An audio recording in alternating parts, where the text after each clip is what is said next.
नमस्कार दोस्तों, मेरा नाम है शंभू और आप सुन रहे हैं night horror podcast YouTube channel. दोस्तों, इस चैनल पर आप सभी को सुनने को मिलती है एक से एक डरावनी भूतिया कहानियाँ। तो अगर अभी तक आपने इस चैनल को सब्सक्राइब नहीं किया तो प्लीज़ चैनल को सब्सक्राइब करके हमें आगे बढ़ने में अपना सपोर्ट दिखाएं। तो चलिए बढ़ते हैं आज की कहानी की ओर। दोस्तों, मेरा नाम महेश है। मैं बिहार के एक छोटे से गांव का रहने वाला हूं। ये जो कहानी मैं आपको बताने जा रहा हूं, ये साल 2003 में मेरे साथ बीती थी। उस समय मैं 8वीं क्लास में पढ़ता था। मेरे गांव से कुछ ही दूरी पर एक पुरानी झील थी जिसके बारे में अजीब अजीब बातें कही जाती थी। गांव के बड़े बुजुर्ग ये बताते थे कि उस झील में एक हड़ल आत्मा रहती है, एक ऐसी आत्मा जो वहाँ जाने वालों को जिंदा नहीं छोड़ती। मेरा सबसे अच्छा दोस्त उस वक्त बिरजू था। वह भी मेरी ही उम्र का था और हम दोनों हमेशा साथ ही रहा करते थे। लेकिन जो होने वाला था उसने मेरी ज़िंदगी को हमेशा के लिए बदल दिया। एक सुबह गांव में अफरा तफरी मच गई। गांव के जमींदार दशरथ जी अचानक गायब हो गए थे। आखिरी बार उन्हें झील की तरफ ही जाते हुए देखा गया था। गांव वालों का मानना था कि यह हड़ल का ही काम है। दशरथ जी ने शायद झील के पास जाने की कोशिश की होगी और अब वो कभी वापस नहीं आएंगे। लेकिन मुझे और बिरजू को ये बात यकीन नहीं हुआ। हमने फैसला किया कि हम खुद उस झील के पास जाकर के सच्चाई का पता लगाएंगे। उस रात अमावस थी। आसमान में चांद का नामो निशान नहीं था। घना अंधेरा और झील के पानी में हल्की हल्की हलचल महसूस हो रही थी। हम दोनों धीरे धीरे झील के किनारे पहुँचे। झील के पास अजीब सी ठंडी हवा चल रही थी। हर तरफ सन्नाटा था, जैसे कोई वहाँ मौजूद हो लेकिन हमें दिखाई न दे रहा हो। हम दोनों ने एक दूसरे की ओर देखा लेकिन कुछ बोल नहीं पाए। तभी पानी में छप छप की आवाज़ आई। झील के पानी में कोई हलचल हो रहा था। हमने ध्यान से देखा तो पानी में बुलबुले उड़ रहे थे, जैसे कोई अंदर से सांस ले रहा हो। फिर अचानक एक सड़ा गला लंबा हाथ झील से बाहर निकला और वह हाथ बिरजू की ओर बढ़ा और बिजली की तरह तेजी से बिरजू के गर्दन को पकड़ लिया। महेश, बचाओ महेश, बिरजू चीखा, लेकिन मैं कुछ नहीं कर सका। मैंने देखा कि उस हाथ की खाल जगह जगह से उधड़ी हुई थी और उसके नाखून लंबे और नुकीले थे। वह हाथ बिरजू को झील की तरफ खींचने लगा। नहीं, छोड़ दो उसे, मैंने चिल्लाते हुए उसकी शर्ट पकड़ने की कोशिश की, लेकिन वह हाथ इतना ताकतवर था कि मुझे धक्का देकर गिरा दिया। और तभी पानी के अंदर से किसी के फुसफुसाने की आवाज़ आ रही थी। यह झील मेरी है, यहाँ जो आएगा कोई वापस नहीं जाएगा। बिरजू ने खुद को छुड़ाने की बहुत कोशिश की, लेकिन कुछ ही सेकंड में वो पानी के अंदर समा गया। मैं वहीं हक्का बक्का खड़ा रह गया। पानी पूरी तरह शांत हो चुका था और बिरजू गायब हो चुका था। मैं किसी तरह खुद को संभाल कर गाँव की तरफ भागा। मेरे गले से आवाज़ नहीं निकल रही थी। दिल इतनी तेज़ी से धड़क रहा था जैसे ये कब फट जाएगा। गांव पहुंचकर मैंने लोगों को सब कुछ बताया, लेकिन सभी लोगों ने मेरे बात को झूठा साबित कर दिया। लेकिन तभी झील की ओर से किसी के कदमों की आवाज़ आई। गांव वाले चौंक कर झील की ओर देखने लगे और फिर कोहरा उठने लगा। कोहरे के बीच से एक आकृति धीरे धीरे गांव की तरफ बढ़ रही थी।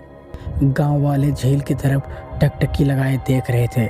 कोहरे के बीच से एक धुंधली आकृति धीरे धीरे हमारी तरफ बढ़ रही थी। मैंने ध्यान से देखा। वो आकृति बिल्कुल बिरजू जैसे ही लग रही थी, लेकिन कुछ अजीब था। उसका चेहरा सफ़ेद और भयावहीन था। उसकी चाल धीमी और असामान्य थी, जैसे वो हवा में तैर रहा हो। बिरजू जिंदा है, एक आदमी चिल्लाया और उसकी ओर दौड़ पड़ा। लेकिन जैसे ही वो आदमी बिरजू के पास गया, बिरजू ने धीरे से अपना सर उठाया और उसके गले से एक अजीब गहरी गुर्राहट भरी आवाज़ निकली। फिर एक ही झटके में बिरजू ने उस आदमी की गर्दन पकड़ ली।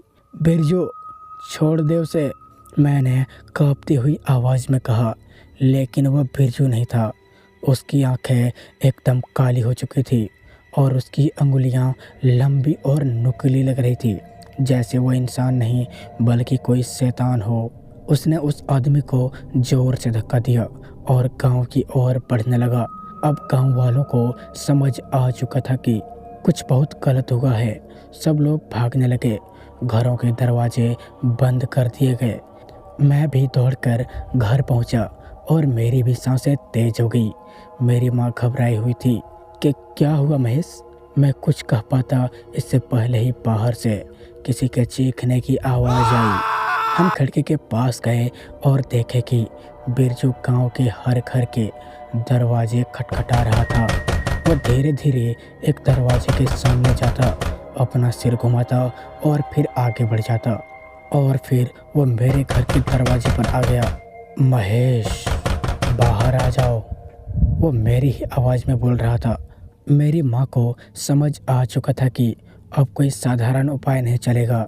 उन्होंने मुझे अंदर धकेला और जल्दी से गांव के तांत्रिक बाबा शिवानंद को बुलाने भागी। बाबा शिवानंद गांव के सबसे बुजुर्ग और अनुभवी तांत्रिक थे। उन्होंने कई बार असाधारण शक्तियों से लोगों की रक्षा की थी। जब वो गांव के चौक में पहुंचे तब बिरजू अभी भी वही कर रहा था, हर दरवाजे पर दस्तक देना और लोगों को अपनी आवाज़ में बुलाना। बाबा ने उसे दूर से देखा और बुदबुदाते हुए कुछ कहा। ये अब बिरजू नहीं है, इसे हड़ल ने अपने काबू में कर लिया है। गांव वालों ने चौंक कर बाबा की ओर देखा। बाबा, हमें बचाइए, हम गांव वालों को बचाइए, गांव के मुखिया ने कहा। बाबा ने अपनी तांत्रिक माला निकाली, कुछ मंत्र पढ़े और फिर अपने झोले से काले तिल और सिंदूर निकाला। इसे रोकना आसान नहीं, लेकिन इसे दोबारा झील में भेजना होगा। बाबा के इशारे पर गांव वाले एक बड़े घेरा बनाकर खड़े हो गए। अब हड़ल से सामना होने वाला था। बाबा शिवानंद ने झील की तरफ देखा और जोर से मंत्र पढ़ना शुरू कर दिया। ओम हम हड़लाय स्वाहा, ओम हम हड़लाय स्वाहा। जैसे ही उन्होंने मंत्र पढ़ा, बिरजू की आंखों से काला धुआं निकलने लगा। उसने चीखकर अपने कान बंद कर लिए और जमीन पर गिर गया। गांव वाले डर के मारे कांप रहे थे, लेकिन तभी झील के पानी में हलचल महसूस हुई और फिर झील के बीचों बीच से एक लंबी, पतली और हड्डियों से भरी आकृति उठ खड़ी हुई। ये हड़ल है, बाबा चिल्लाए। हड़ल की आकृति ने अपने कंकाल जैसे हाथों को झील के बाहर फैला दिया और हवा में तेज आवाज़ गूंजने लगी। हवाएं भी सरसरा कर तेज चलने लगी। बिरजू जमीन पर पड़ा तड़प रहा था। उसके शरीर से अजीब सी रोशनी निकल रही थी। बाबा ने जल्दी से एक मुट्ठी सिंदूर निकाला और बिरजू के ऊपर डाल दिया। जैसे ही सिंदूर उसके शरीर पर गिरा, वो जोर जोर से चीखने लगा और फिर एक जोरदार धमाके के साथ हड़ल वहाँ से गायब हो गया। बिरजू का शरीर भी शांत हो गया। गांव में एक गहरा सन्नाटा छा गया। बाबा ने कुछ देर तक आंखें बंद रखी, फिर बोले, ये खत्म नहीं हुआ, सिर्फ कुछ समय के लिए सो गया है, लेकिन झील अभी भी शापित है। गांव वालों ने तुरंत झील के चारों ओर मंत्रों से अभिमंत्रित धागे बांधे ताकि कोई वहां जा ना सके। लेकिन उस रात जब सब सो रहे थे, महेश खिड़की के बाहर हल्की हल्की फुसफुसाहट सुन रहा था। महेश, बिरजू को बचा लो। महेश ने कांपते हुए खिड़की से बाहर झांका और जो उसने देखा उसे देख उसकी रूह कांप गई। वहाँ बिरजू खड़ा था, लेकिन उसका शरीर हवा में झूल रहा था और उसके पैर के नीचे कोई जमीन नहीं थी। उसकी आंखें गहरी काली थी और उसके चेहरे पर एक अजीब डरावनी मुस्कान थी। महेश, झील में आओ, मुझे बचा लो। मेरे पूरे शरीर में झंझनाहट होने लगी। मैं चिल्लाना चाहता था, लेकिन मेरी आवाज़ जैसे गले में अटक गई। तभी अचानक, महेश, मेरी माँ ने मुझे झकोरते हुए कहा। मैंने एक झटके में उनकी तरफ देखा और फिर खिड़की के बाहर देखा। बिरजू गायब हो चुका था। मुझे समझ में आ चुका था कि हड़ल वापस आ गई है। अगले दिन मैंने बाबा शिवानंद को जाकर रात की घटना के बारे में बताया। बाबा कुछ देर शांत बैठे रहे और फिर बोले, हड़ल पूरी तरह खत्म नहीं हुआ था। वो झील में कैद था, लेकिन अब उसने एक और शरीर पकड़ लिया है और वो शरीर बिरजू का है। गांव वाले सन्न रह गए। तो क्या अब बिरजू कभी वापस नहीं आएगा? गांव के मुखिया ने डरते हुए पूछा। बाबा ने गहरी सांस ली और कहा, एक तरीका है, हमें झील के अंदर जाना होगा। गांव वालों का चेहरे का रंग उड़ गया। झील के अंदर? मैंने कांपते हुई आवाज में पूछा। बाबा ने सिर हिलाया। हाँ, हड़ल को पूरी तरह खत्म करने के लिए हमें झील के तल तक जाना होगा और वहाँ तंत्र मंत्र से उसे बांधना होगा। गांव वालों में कोई भी झील में जाने को तैयार नहीं था, लेकिन मुझे एक निर्णय लेना था। मैंने बाबा की ओर देखा और कहा, मैं चलूंगा बाबा। गांव में सन्नाटा छा गया। तू पागल हो गया है महेश, मेरी माँ चिल्लाई। लेकिन मुझे पता था अगर मैंने कुछ नहीं किया तो बिरजू हमेशा के लिए हम सबसे दूर हो जाएगा। अगली रात अमावस्या थी। मैं और बाबा झील के पास पहुंचे। बाबा ने तंत्र मंत्र का सामान निकाला और झील के किनारे एक मंत्रित सुरक्षा घेरा बनाया। महेश, आज रखना, झील के अंदर जो कुछ भी हो डरना मत, यह बस तेरी सोच पर हावी होने की कोशिश करेगा। मैंने सिर हिलाया और धीरे धीरे ठंडे अंधेरे पानी में कदम रखा। पानी अंदर से अजीब गुनगुना था, लेकिन उसमें एक सड़ी गली बदबू आ रही थी। जैसे ही मैं पानी की गहराई में गया, मुझे पानी के अंदर कुछ हलचल महसूस हुई। फिर अचानक मुझे किसी ने खींच लिया।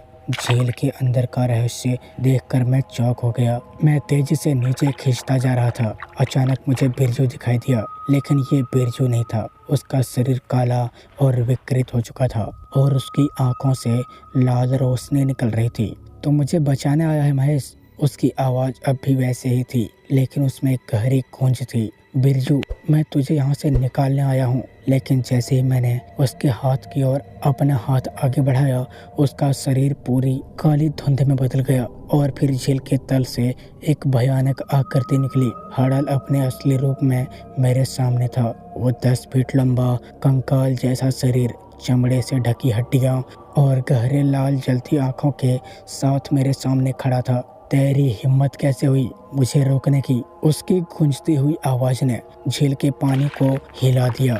मुझे महसूस हुआ कि मैं अब मरने वाला हूँ। लेकिन तभी बाबा ने ऊपर से मंत्र पढ़ना शुरू किया। बाबा ने झील के किनारे अग्नि जलाकर मंत्र पढ़ा। हड़ल कर्राने लगी। उसकी शक्ति धीरे धीरे कम होने लगी, लेकिन तभी उसने गुस्से में मेरी ओर देखा और अपनी लंबी हड्डियों से मेरा गर्दन पकड़ लिया। तू भी यहीं मरेगा महेश। मुझे महसूस हुआ कि मेरी सांसें बंद हो रही है, लेकिन तभी बाबा ने अपनी पूरी शक्ति लगाकर तांत्रिक पोटली झील में फेंक दी। जैसे ही वो पानी में गिरी, भयंकर आग की लपटें झील के अंदर में से उठी। हड़ल चीखते हुए कर्राने लगे। कुछ ही पलों में झील का पानी खोलने लगा और हड़ल के शरीर से काला धुंधला आकृति निकलने लगा। फिर एक जोरदार गड़गड़ाहट हुई और हड़ल हमेशा के लिए झील में समा गया। जब मैंने अपनी आंखें खोली तो मैं झील के किनारे पड़ा था। गांव वाले मेरे चारों तरफ खड़े थे। बाबा ने मेरी ओर देखा और कहा, अब ये झील फिर से शांत हो गई है महेश, हड़ल हमेशा के लिए खत्म हो चुकी है। गांव वालों ने राहत की सांस ली, लेकिन मैं अब भी कुछ सोच रहा था कि बिरजू कहाँ है। तभी मेरी नज़र झील के एक कोने में पड़ी। बिरजू वहीं खड़ा था, बिल्कुल ठीक ठाक। उसने मेरी ओर देखा और मुस्कुराया और फिर हवा में गायब हो गया। ये कहानी इतनी डरावनी थी कि मैं अभी तक सदमे में हूँ और मैंने उस घटना में अपने एक दोस्त को भी खो दिया। तो दोस्तों, ये थी आज की कहानी। अगर आपको पसंद आए तो वीडियो को लाइक और चैनल को सब्सक्राइब कीजिएगा। अब मैं मिलता हूँ किसी और अगले नई कहानी के साथ। तब तक के लिए धन्यवाद।